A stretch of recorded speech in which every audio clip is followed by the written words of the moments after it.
It is the end of December, and I'm out here. I have my personal escort and friend, who happens to be a deer, and we also have some other deer out here that are acting kind of silly today. And the reason they're acting silly is because it's warmed up after raining. There she is. After raining, and how's that for a close-up? See, I told you. I have an orange collar around to let hunters know not to shoot, and hopefully they don't. And also have a bell on my favorite deer to keep away the predators like wolves and coyotes, and they hear a bell and they they figure that's man, and they shy away. Now over here, if you can see back here, there is a buck back here that's acting kind of silly, and he is rubbing on trees and kind of carrying on, running around, and just feeling alive and having fun at it. And we'll probably get to see more of him in a little bit, but hopefully he'll come with us on our little journey that we're about to take. And here's the deer kind of scratching herself, cleaning herself up. Now, deer are extremely clean animals. You know, they're not like horses, they're not like dogs. They're kind of more like cats in a way. They get dirty, they clean themselves. There they go. There goes a whole bunch of deer taking off over here. Maybe we can catch up to them, see what they're up to. So, let's see where they're all going. Here's the buck over here again, tearing up some bushes. And he's just acting sillier than silly today. The only problem is, he's on the other side of the fence that I really can't go over right now because I'm not in condition to do that. So, he's gone. Okay, so like I said, it's the end of December. Food right now for deer is very, very scarce, and yet, you know, they still find a morsel to bite on here and there. And usually what happens is their system shuts down in the wintertime, where, you know, they don't require as much food. So in a sense they go on a diet, but they also limit their intake. There they go, running around out there. How's that for some fun? And they will just basically keep running around here. They're chasing each other. They'll come back by. Because I'm actually part of their herd. And so if I go out, you know, they center around me. There they go. And, whoa, cleared the fence. Okay, let's get closer to the buck over here. Except we've got some thick stuff to go through. Come on, girl. Let's get going. go through the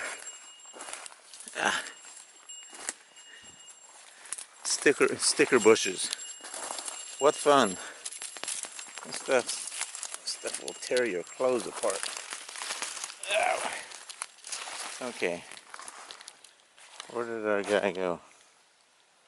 What happened to our focus? There it is. All right,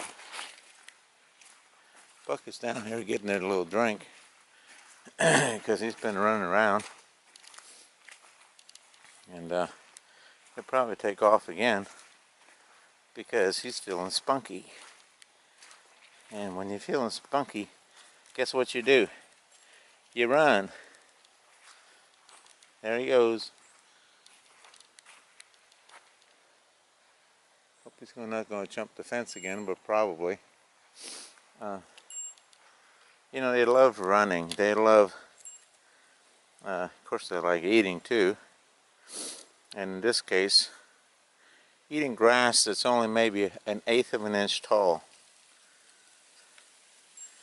And you know, how many animals can eat that? Maybe a rabbit.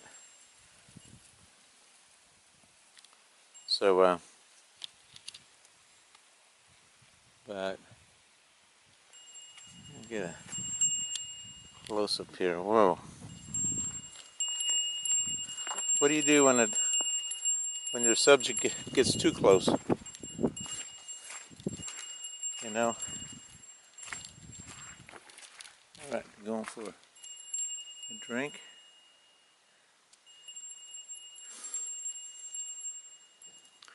So deer are just, you know, incredible animals.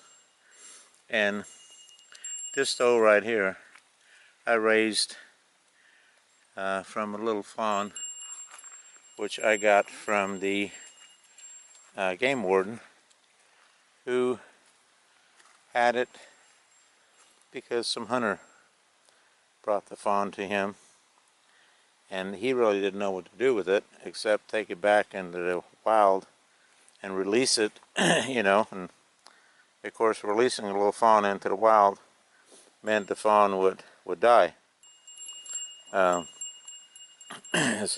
especially if it's 10 miles away from, you know, its birthplace, and there is no mother to take care of it.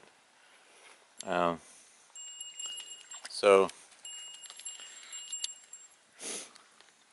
as you can see, all this water here, it's all from rain that, you know, that's come down in the last day. And it's quite wet. Now I do feed these deer, you know, supplemental food, so they don't have to eat just on, you know, what they can find here. And that's because I care about them, you know, and their systems could shut down, but, you know, but then they'd be sleeping out in the woods and wouldn't come by to visit me every day. So why not, you know, help feed them, and it's not like they become totally dependent on me, because they can survive quite well by themselves, you know, if they need to. Right now, if there's a gunshot, these deer would haul out of here, just like a regular wild deer will, because they never lose their their good senses. You know, they just don't. They keep them. You really can't domesticate deer. Well, unless you know, pen them up and treat them like sheep. But in this case, what I do is, you know, they're basically wild, and they come see me. So, you know, and I spend time with them, and they, you know, they But the majority of the time, they live in the woods with the rest of the deer, and they, you know, they take their chances with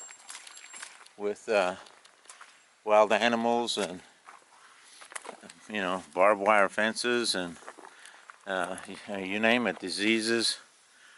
You know, so now this deer here, a couple of years ago, it had a large tumor on its chest that was kind of a problem because, you know, what do? Do you take a deer to a vet?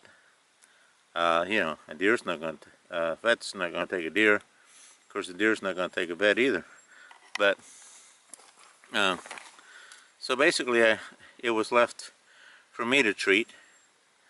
And, you know, I ended up reading up what you do for such an occasion. And I treated it. And the deer now is quite well. And then, about a year and a half ago, this deer ended up getting lump jaw, which is a disease associated a lot of times with cattle. If a cow gets that, it's bad, really bad news. Because if it, by the time it really takes over, there's another deer in the background there.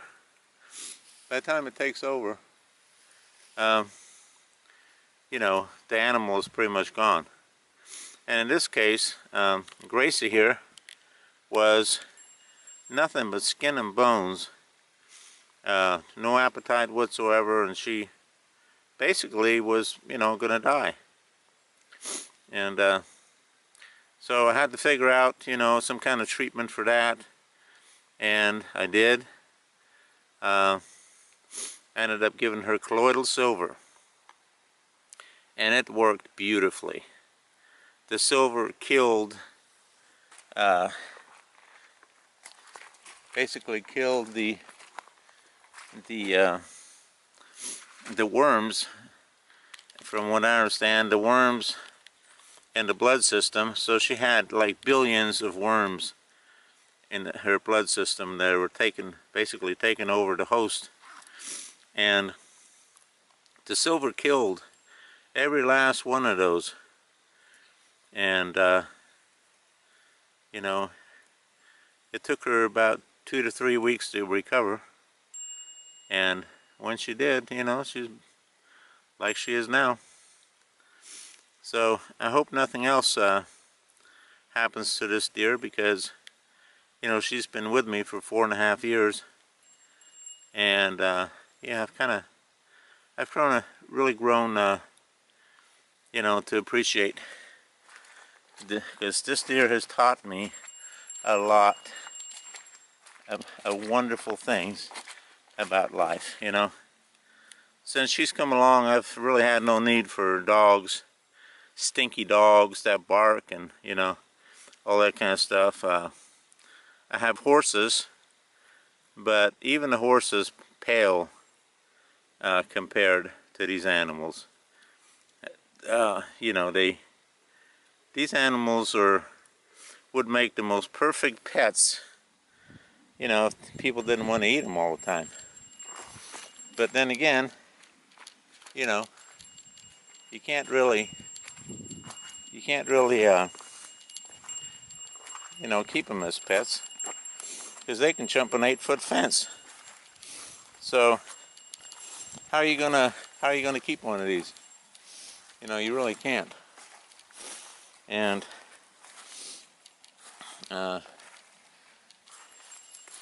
here's these other two up here that are kind of taking off.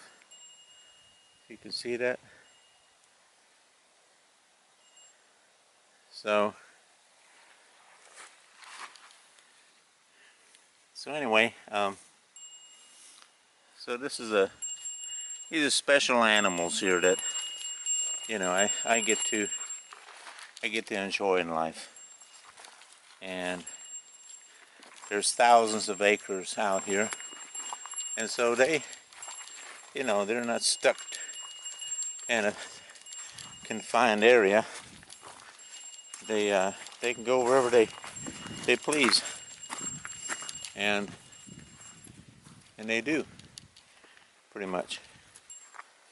So now these other ones are kind of a little more skittish. These two are deer that are offspring, you know, a year apart, and they're a little more skittish. You can't get that close to them, which is actually good, because, you know, I want them to stay that way. Now, Gracie, she's Gracie, you can take a gun and you can shoot it, you know, 5 feet away from this deer, and this deer won't flinch. In the summertime, when the horseflies are out, horseflies love deer.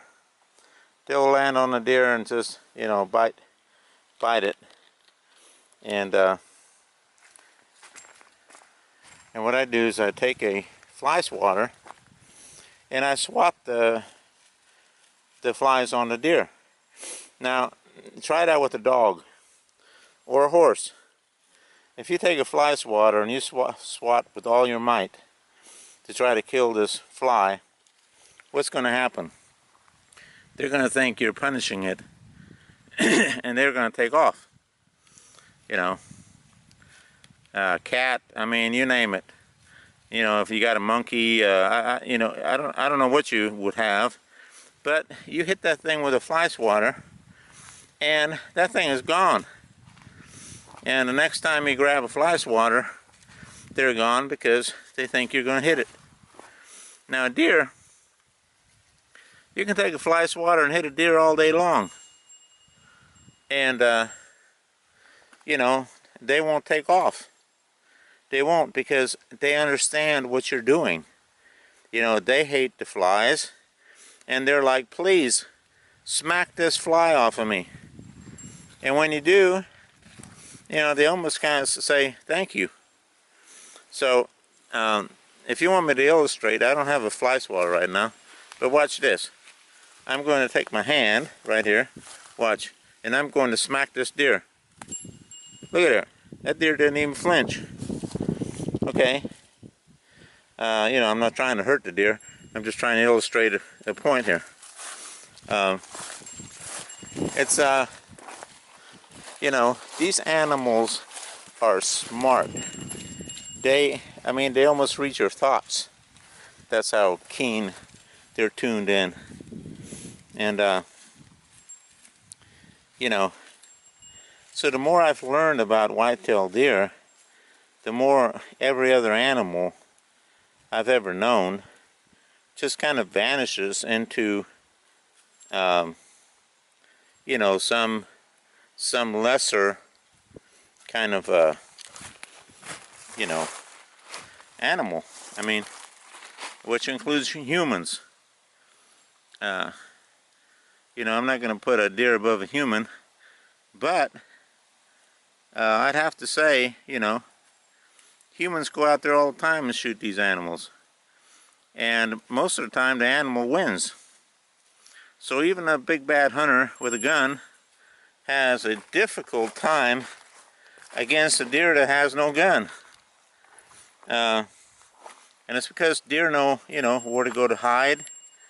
They, you know, they detect hunters from a ways away, and they, you know, they stay clear of them if possible.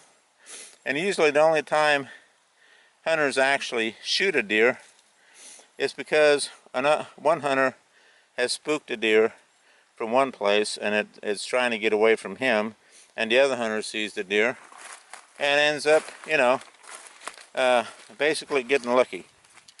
So, but if it's one-on-one, like the hunter walking into the woods going after one deer, forget it. That deer will win almost every time. So, you know, and so it goes that I can't get back far enough here. Okay, so you can kind of see why I'm, excited about these animals, especially getting to, spend every day with them and learning. Now look at this, look at this. What is there for food on the ground here? I mean, there's dried leaves, there's really short green grass, there might be some old acorns or something, and yet, look, the deer is like dining. It's like a smorgasbord. They basically smell, and if there's a kind of a, a food smell to whatever, they'll take a nibble of it. And of course, right now, you're talking about thousands of nibbles a day to try to, get a full stomach. And so they're actually expending more energy than they're getting, from their food, which is why, I, feed them corn and apples and things like that. So, in a sense, they probably have a better diet than I do, and which is okay, because they know they're cared for, and they know they're protected here. So, and they have no fear of hunters coming here, because I'll run them off. I don't care if they have guns or not. I will run them off. So, but anyway, so thank you for watching this video, and maybe I can get Gracie here to say goodbye. It's she says, "Don't bother me, I'm eating," okay, well, so I won't. So thank you, and I'll see you in the next video. Alright, goodbye.